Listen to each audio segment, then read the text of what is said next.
جو شخص 40 روز تک حلال رزق کھائے اللہ تعالیٰ اس کے دل کو روشن کر دیتا ہے اور اس کے دل سے حکمت کے چشمے اس کی زبان پر جاری فرما دیتا ہے۔ اور ایک اور روایت میں ہے اللہ تعالیٰ اسے دنیا میں پرہیزگاری عطا فرماتا ہے۔ مروی ہے حضرت سیدنا سعد رضی اللہ تعالیٰ عنہ نے نبی پاک صلی اللہ تعالیٰ علیہ وآلہ وسلم کی بارگاہ میں عرض کی، آپ صلی اللہ تعالیٰ علیہ وسلم اللہ سے دعا کریں اللہ مجھے مستجاب الدعوات بنا دے، یعنی اللہ ایسا بنا دے کہ میں جب دعا کروں میری دعا قبول ہو جائے۔ تو اللہ کے پیارے حبیب صلی اللہ تعالیٰ علیہ وآلہ وسلم نے ارشاد فرمایا اپنے کھانے کو پاکیزہ بناؤ تمہاری دعا قبول ہوگی۔ ہم میں سے کس کی خواہش نہیں ہے؟ وہ امیل سنت کے کلام میں ایک شعر ہے، ہاتھ اٹھتے ہی بر آئے ہر مدعا وہ دعا میں اثر مصطفیٰ دیجیے، یعنی اللہ تعالیٰ ہمیں ایسی برکت عطا فرمائے کہ ہم جو دعا کریں اللہ تعالیٰ ہماری دعا قبول فرمائے۔ اور اللہ تعالیٰ دعا قبول فرماتا ہے، وہ خود قرآن میں فرماتا ہے کہ مجھ سے مانگو میں دعا قبول کرتا ہوں۔ اللہ تعالیٰ دعا قبول فرماتا ہے، ٹھیک ہے، یہ تو قرآن پاک میں آ گئے نا۔ لیکن جب ہم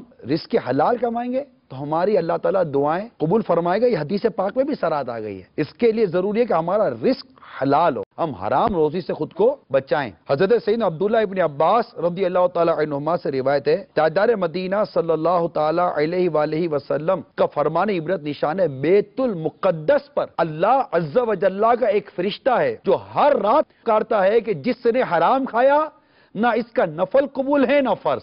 محتاجی درست نہیں، سوال کرنے کی منع ہے، ٹھیک ہے، آپ کمائیے، اس لیے کمانا ہے کہ میں خود کو اور اپنے ماں باپ کو اور اپنے بیوی بچوں کو محتاجی سے بچاؤں۔ میں ہر ایک سے سوال کرتا ہوں، کیا آپ نے جو آپ کاروبار کر رہے ہیں یا جو آپ جاب کر رہے ہیں، کیا اس کا شرعی طریقہ، کیا اس کا شرعی اصول، اس کے اسلامک پرنسپلز کیا آپ نے سیکھے؟ ایک مسلمان ہونے کی حیثیت سے قرآن و حدیث پر عمل کرنا ہم سب کی ذمہ داری ہے، اور ہم سب کی ذمہ داری ہے کہ ہم ہمارے کاروبار کا طریقہ کار، کاروبار کے حوالے سے جو کچھ ہے وہ اس کے متعلق ہم شرعی رہنمائی لیں۔ ادروائز ہم اس معاملے میں کوئی فیصلہ نہیں کر سکتے۔ میں نہیں کہتا کہ ہم جو کاروبار کریں حرام ہی ہے، نہ میں یہ کہتا ہوں کہ ہم جو کاروبار کرتے وہ حلال ہی ہے۔ اس کا فیصلہ کون کرے گا؟ مفتی۔